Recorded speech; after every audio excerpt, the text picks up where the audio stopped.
Price of a Favor by NKVD Open Up. The man walked along down the wet cobblestone street that lined the city. There was a certain dampness in the air, and the city could feel electric at this time of night.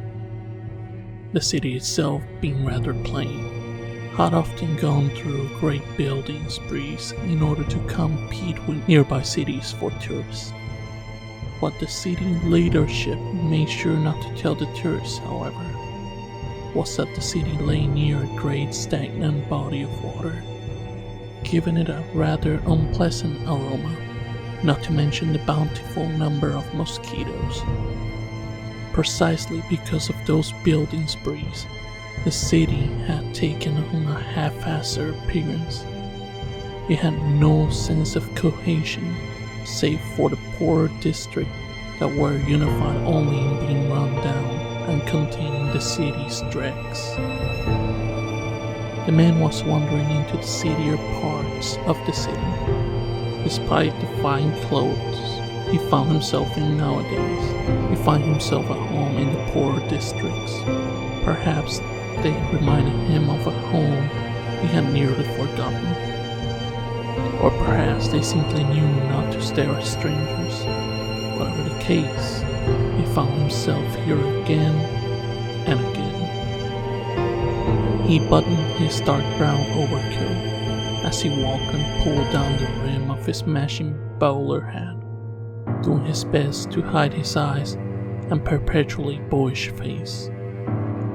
No matter where he went in the world, from the streets of Shanghai to the very streets he walked down now, his eyes always set him apart. He could never seem to fully hide how they glow a faintly tangerine tint, and yet he always tried. He loved to strut past the working girls. Their wares held no interest for him now, of course, but it was always good to make friends. Friends can come in handy, say when one needed an alibi, or perhaps to say that, no, Mr. Barrymore is much too nice to have anything to do with that. No strumpet could hold his interest now. He had only one need, one desire that pressed down his neck, that made his hair stand on end. The desire to have him prowl the streets here in the dark rain. It was the hunger, the all-encompassing hunger was his only interest, his only love and desire. He knew his hunger would have to wait for a few too many false starts these past few nights had him feeling a spook. He would have to eat eventually, of course, but he simply couldn't risk leaving himself exposed. That would bring questions once he knew he held no answer to. I'll never find anyone worthwhile in this damn rain, he thought to himself. Better go see if I can find a familiar face. Walking onto Cranton streets, he could see Mary there under the faint street lights, standing on her favorite corner, her plain clothes seemingly out of place for her line of work. She was a pleasant woman, her personality not showing any of the wear and tear she wore so harshly on her face. "Hello, Mary," he said as he walked casually over. "Hello, Mr. B. Finally ready to spend some cash?" she said, smiling as she pulled her dark curls into a bun. He could see the lines on her face, and for a woman of 35, she appeared much older. He sometimes wondered whether it had been the kids or the lifestyle that had been the culprit. "Afraid not," he said in his best apologetic tone. "We'll fancy a chat if you're willing, of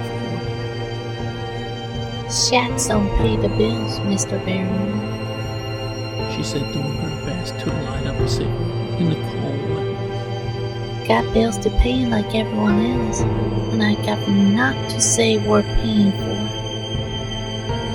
Don't get me wrong, I love to chat to a handsome man like you, but my heating bill is nearly overdue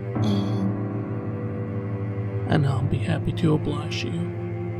One night only, of course, he said to her, offering his lighter. I can't make habit of paying for conversation. After all, what will people say? They never believe that. Who pays us just to talk? Never heard of such a thing, but since it's you, I'll take a chance. Heard good things about you from Ashley. Ashley. Lovely girl. Boring, but lovely. He said, friendly smile on his way. I've got a room nearby. Mary said. You'll have to pay up front. I'll try to be less boring than Ashley, but no refunds either way. You'll have to pay up front at the desk. Fair enough, he said. She began to walk in stride, fast enough to surprise him. After all these years, it's still amazing just how fast a woman could be in heels when she needed to run. They eventually arrived at the place she had spoken of. It was somehow worse than he had thought. The cracked red brick stairway and poor lightning giving the place and altogether deteriorating and dimly. This is the place.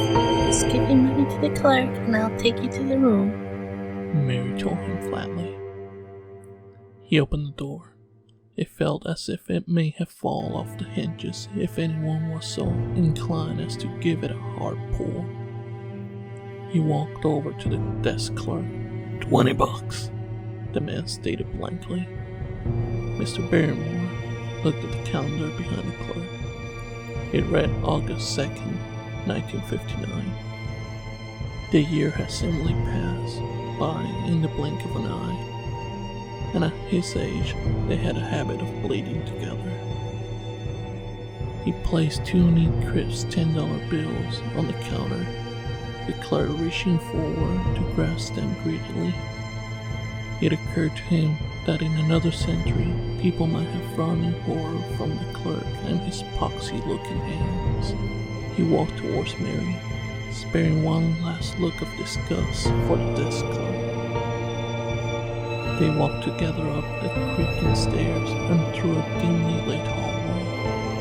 The cracking white paint on the walls having little been there, neglected since the 20s. What good times those had been, he thought to himself. Mary opened up the door to a surprisingly cozy room. Its foundations were as neglected as the rest of the place, but she had tried her best to give the place a woman's touch. It smelled of lavender and of spring, and the bed sheets were a lovely shade of grey. Her room facing nothing but a brick wall. She had made the best of it with matching curtains. Well, have a seat on the chair, or in the bed if you think you might change your mind. Mary said politely. Not likely to change my mind, dear, said Mr. Barrymore. I have a thing about being touched. Dreadfully, really. It certainly limits my prospects. Oh. Well, I just thought with Ashley and all. Just love string tease, he interrupted, sitting down on the bed. In truth, he had been interested to know whether those male parts of his still worked.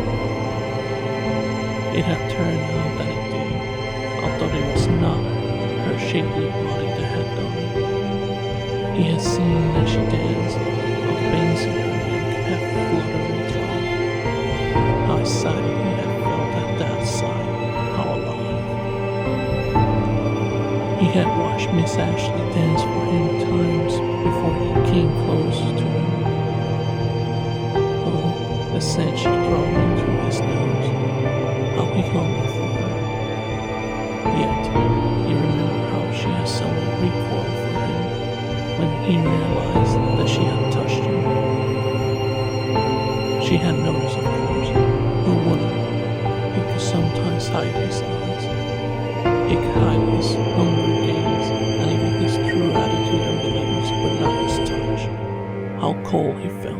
stiff.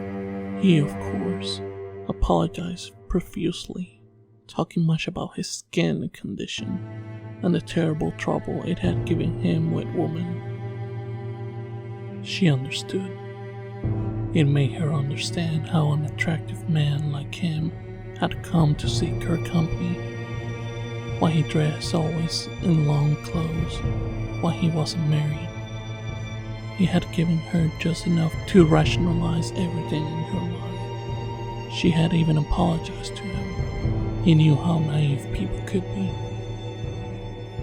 Mr. Barrymore, Mary's voice broke his silent contemplation. you've gotten lost in your head, I think. Sorry, my dear.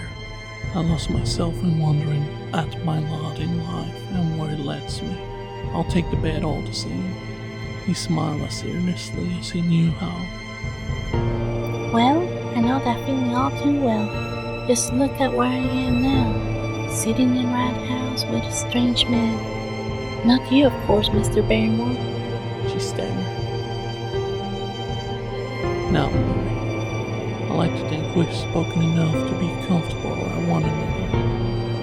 I know I've never purchased your services before, but you know my real name. I've been out of the town with your friends. Certainly your line of work that counts for something. Perhaps.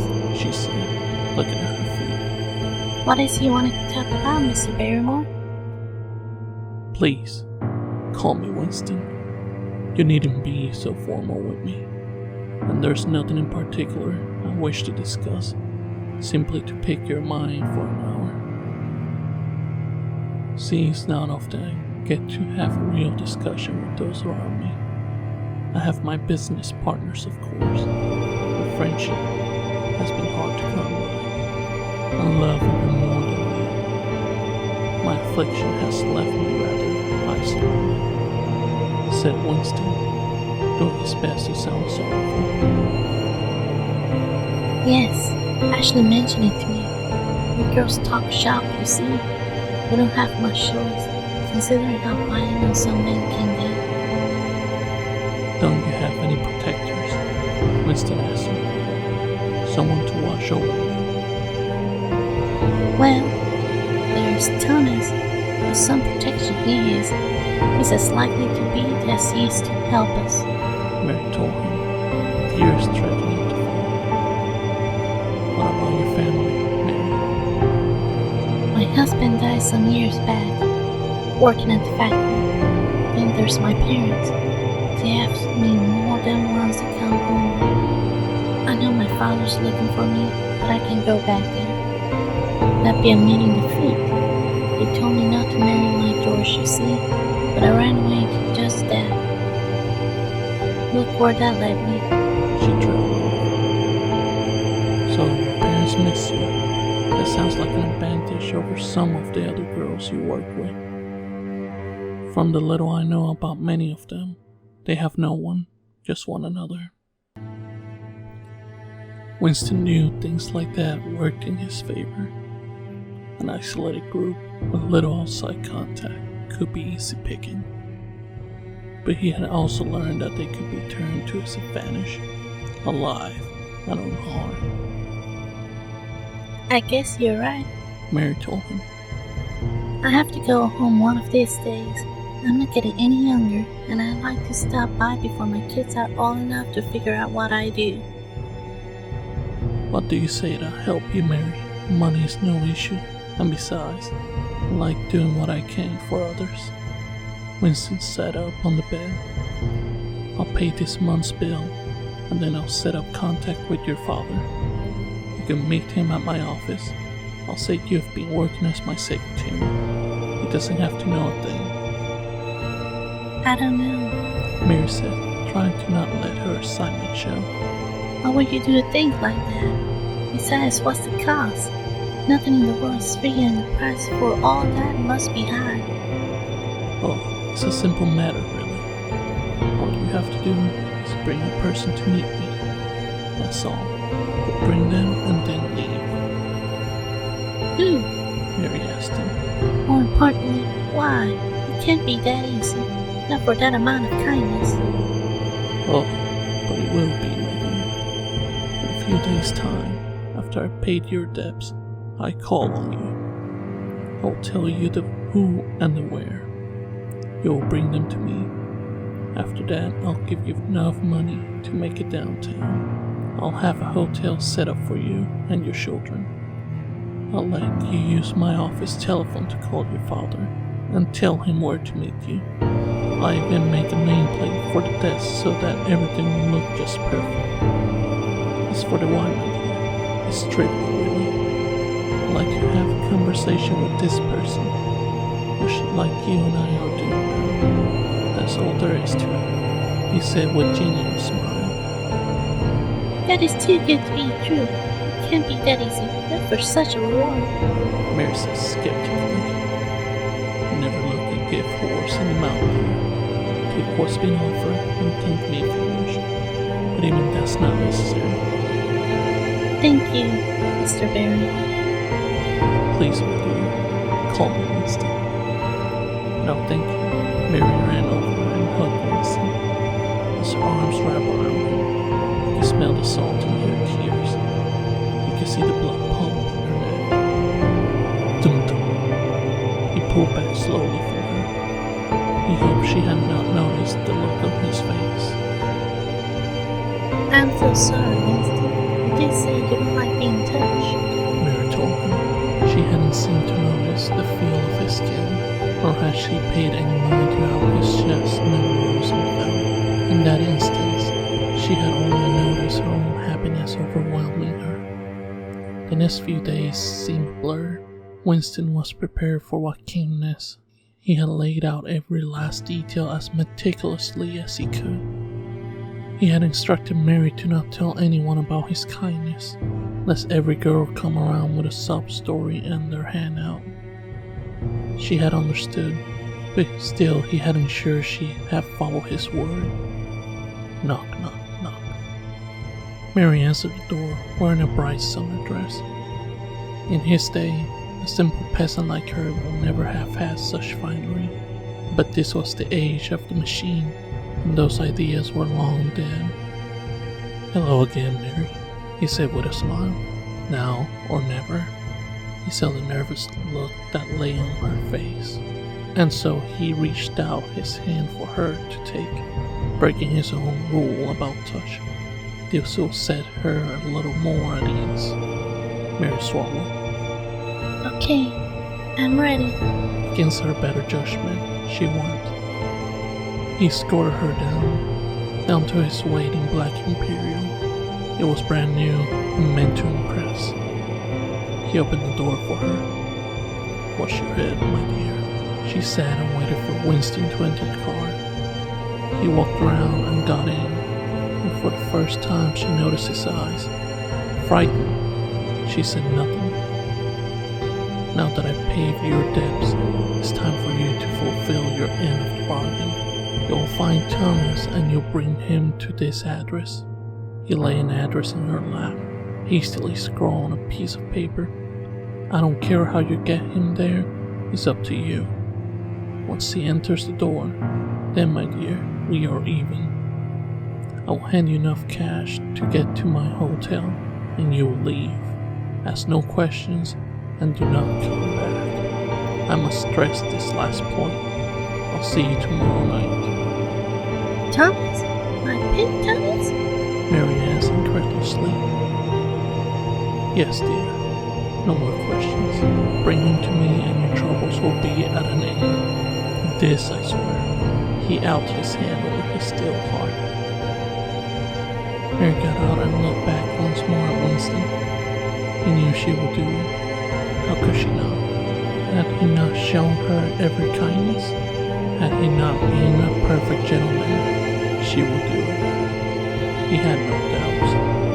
The girl had been offered too much to stop now. He arrived at the house. He didn't know who owned the place, only that they hadn't been home for some time, and they weren't likely to be anytime soon. He had a marvelous exterior, built in the colonial revival style and painted white. Someone had clearly put a lot of love into this home, and for all the majesty of the exterior, the interior was much better. The house had all the luxuries that one would expect of a mother home: television, radio, indoor plumbing, the works. None of it mattered to Winston in the slightest, yet he had chosen this home for those very reasons. He knew how disarming wealth could be. He sat in the artificial light, waiting as the hours passed. He began to doubt himself for the first time in this adventure, wondering if time had addled his senses. Had he gone soft? Had he... Ding dong! He stepped to the entrance and opened the door, mustering the friendly demeanor he had seen in the popular films. "Hello, Mary, and you must be Thomas. Please, step inside." He ushered the two of them inside the home. He had made sure the house was well lit, and he had gone through the trouble to put out some wine and horns to board. After all, the characters can play their part if the stage isn't set. "What's this about?" Thomas asked gruffly. Winston frowned at the horrible demeanor he displayed in return. In his day, it may have been enough to have a man socially humiliated. "Business proposition," Winston said, putting back on the mask of civility. "I've heard you run a tight ship. I need a man like you, and as you can see, money is no issue." "Why didn't you have the bitch just tell me that?" Thomas snarled. "Could have saved her a lot of trouble, not to mention a black eye." "Water under the bridge," Winston said, his mind already racing at the thought of what comes next. "She'll live. A moment if you would, but please help yourself to the wine. We'll have much to discuss." Thomas went over to the table and sat down, facing away from the door. Winston turned and ushered Mary to the side. "Sorry about the troubles, dear. Hadn't expected the brutes would get violent at so slight a provocation." That's not the issue, Winston. I'm used to that, but something isn't right here. she said uncomfortably. What are you planning? Winston said, disappointed. "Remember, no questions." His face showed no emotion. He placed $300 in her hand. "Go ahead to my hotel, Mary. Wait for me there. Do not come back here or the deal is off." Please, just tell me what's going on and then I'll leave. What's going to happen? Please, I need to know. Just for my own sake. I won't even tell anyone. I swear. For the first time, she saw the anger in his eyes.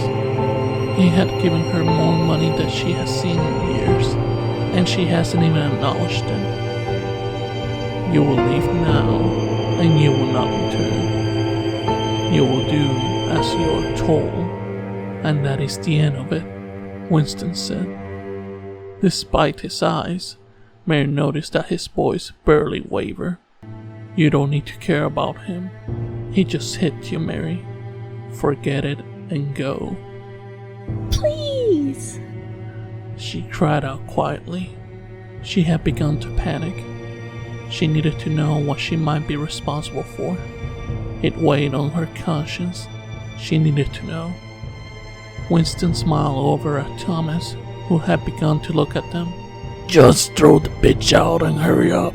I don't got all night," Thomas yelled across the room. "Leave now," Winston whispered to her in a hushed growl, grabbing her arm in his vice-like grip. Fine, fine. Mary cried out. As she walked away, her gut feeling continuing to ring out. She couldn't let this go. Winston kept an eye on Mary until she was well out of sight. He chuckled to himself. Finally, he could begin. "Sorry for the trouble, Thomas. You of all people know how women can be. Winston made his way over the table, carefully ensuring he remained behind Thomas at all times. It's alright. I have to teach that bitch a lesson. Thomas wasn't able to finish the sentence before Winston had set upon him. The last thing he saw was his own blood spraying all over the wooden table, spreading out in so many little pools. Winston liked to use a knife on his food. Biting someone on the neck was risky. It left evidence that was out of the ordinary, but a knife? A knife could have been anyone, for any reason. Besides, the blood tasted the same from a fountain as it did from the tap. He drank to his heart's content. As always, he stabbed Thomas a few more times in the heart, just to be sure. Killed two birds with one stone. Not only was it less risky, but had the upside of looking very personal, despite being anything but. The cleanups was always the worst part of the meal. Winston would need to bathe and then get dressed. He hated bathing outside his own home. It always left him feel rather vulnerable and quite literally naked. He began making his way to the stairs. He heard it. Just a small sound. One that he couldn't afford to ignore. Winston moved silently around into the kitchen that looked into the dining room. He saw Mary there, in the bright kitchen lights, a look of horror on her face. She was trying and failing rather miserably to muffle her cries. Mary, Mary, Mary, I told you not to come back. She just looked at him, his blood-soaked visage, seemingly more than she could bear. Why? Was all she could seem to stammer out. I was hungry, and no one will miss him. The best meals are the ones that don't cause any upset later on. He'll smile at her, and she could finally see him as he truly was. The horrible thing that lurked below the surface. He stood perfectly still, eyes shining brightly. He looked at her in the way a lion might look at a gazelle on the savannah. You play your part well, Mary. Well, until now. All you had to do was obey. I would have kept my word. Now though, he trailed off. Hungry? What, are you gonna eat me too? She cried. I'm rather full just now. Don't think I'll be eating you. That's what makes this a little pathetic, Mary. At least if I ate from you, your death will mean something. Now, it's meaningless. You'll be forgotten, even by me. Once your kids die, no one will ever even know you existed. It's a little sad, Mary. He said, mocking and drying a tear. What are you? She shrieked. I don't know. I've only ever met one other like me, and he didn't stick around to explain what he'd done.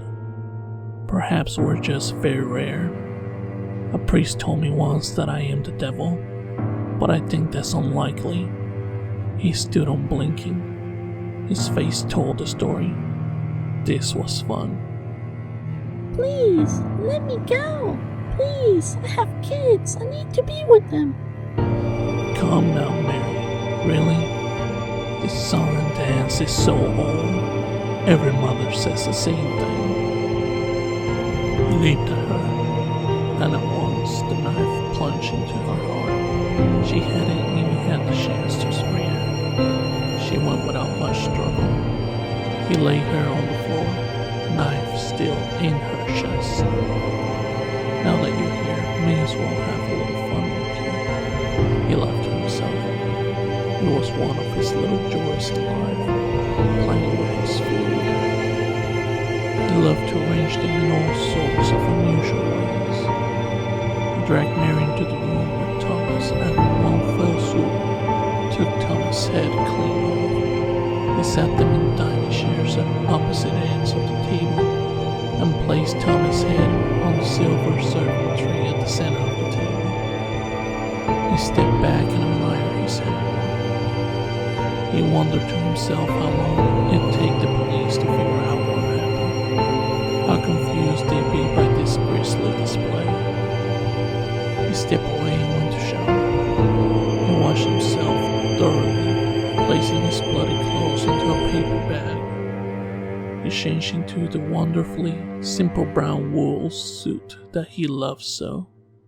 Out of date though, it had been for nearly half a century. He still loved it dearly. As he walked downstairs, he spared one last look at the bodies that lay on the floor. What a waste, he thought.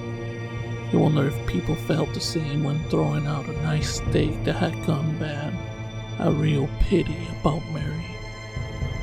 He took his car and parked it at the hotel. Tomorrow evening, after the sun went down, he will take a bus to the next city. It'd only take a few hours to get there, and it was time to start again. He wondered who he would be this time. Winston Barrymore, having outlived his usefulness. He strained to remember his real name. It had been so many names ago that he could no longer be sure of which was the original. In the end, it didn't matter much at all. He thought again about the police. They were sure to be shocked by his savagery, and would certainly be looking in every nook and cranny for the one responsible. He will be long gone by then. It had been a bit of fun, but fun never lasts. He had to turn page. Something new awaited. Something new always awaited.